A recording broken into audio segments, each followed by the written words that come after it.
Ассаляму алейкум всему народу Казахстана. Хочу обратиться к вам, а также к главе государства Касым-Жомарту Кемеловичу, попросить вас не поддаваться на провокации и рассматривать дело Джумагеддиева Армана объективно, ссылаясь не только на сторону обвинения, но и сторону защиты тоже. Я являюсь общественным защитником Армана, также его женой и матерью ребенка. Хотелось бы внести хоть и маленькую, но лепту в это дело, сказать, что Арман приехал в Казахстан только по причине рождения нашей дочери. И в эти январские события, когда все это только начиналось, мы с дочерью были в больнице на осмотре у врача-педиатра. Вот. Арман позвонил, сказал, что там какие-то митинги идут, вроде пока ничего серьезного, но попросил ехать домой. Вот. Затем, когда мы приехали уже домой, он сказал, что что-то серьезное там происходит, народа все больше и больше скапливается, он за нас переживает. Он находился тогда как раз-таки в отеле и сказал, чтобы мы никуда не выходили.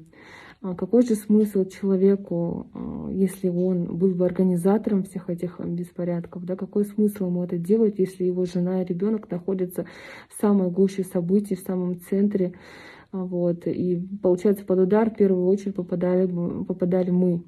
Вот. Это первый момент. Второй момент.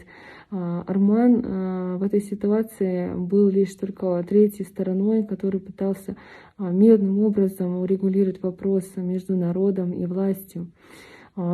Также это доказывает тот факт, что когда народ остался без еды, без пропитания, так как интернета не было, Каспий не работал, он раздавал продукты тысячам семей. То есть любой гражданин мог зайти, там неважно, мужчина, женщина, зайти мог в гостиницу «Казахстан» и забрать пакет с продуктами.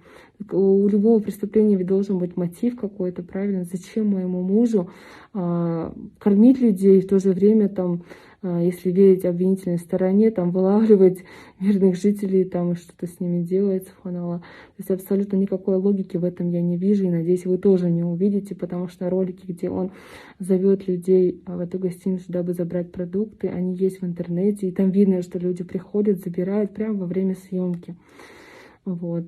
Мой муж всегда ратовал за благополучие своей страны. Он человек, который постоянно переживает за свой народ. И давайте не будем забывать о том, что во время пандемии он раздавал огромное количество аппаратов ИВЛ, а также лекарств. Практически 75 тонн было роздано им. Также на ежемесячной основе он помогает огромному количеству человек. Если не ошибаюсь, то около 300 или 400 семей находится на его обеспечении. Это только верхушка айсберга. То есть в исламе не принято, да, открыто показывать все свои благие деяния. Поэтому он выставляет лишь часть только для того, чтобы это служило хорошим примером для молодежи, учитывая, что в интернете на него подписано очень много человек. Вот. Поэтому прошу отнестись к этому делу серьезно, учитывать все факторы.